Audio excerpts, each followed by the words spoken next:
মিশো থেকে প্রথমবার আমি কোনো জামা কিনলাম। কী কিনলাম চলো তোমাদের সঙ্গে শেয়ার করা যাক।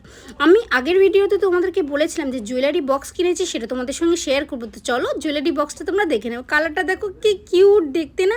আর সত্যি বলতে এই কিউট কিউট জিনিসগুলো আমার বেশ ভালো লাগে। কালারটা যেরকম ভালো ছিল, আর হ্যাঁ সবথেকে বড় কথা কোয়ালিটি কিন্তু বেশ ভালো।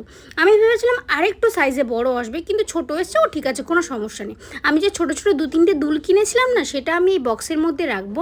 আসলে বাইরে যে দুলগুলো আমার আছে সেগুলো পরে পরে বেকার নষ্টও হয়ে যাচ্ছে। আমি দুল কিনতে ভালোবাসি কিন্তু পরতে খুব একটা ভালো লাগে না।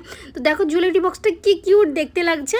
আর তোমরা যদি বলো দুলের কালেকশন দেখতে চাও, অবশ্যই আমাকে জানিও কমেন্টে, আমি তোমাদের আমার দুলের কালেকশন দেখাবো, ঠিক আছে।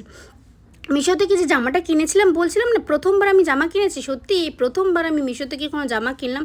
আর জামাটা বেশ ভালোই এসছে, আর প্রাইসটাও মোটামুটি ভালোই ছিল। তো তোমাদের কেমন লাগলো ভিডিওটা অবশ্যই কমেন্টে জানাতে ভুলো না। আর তাহলে চলো আজকের মতো আসি, টাটা।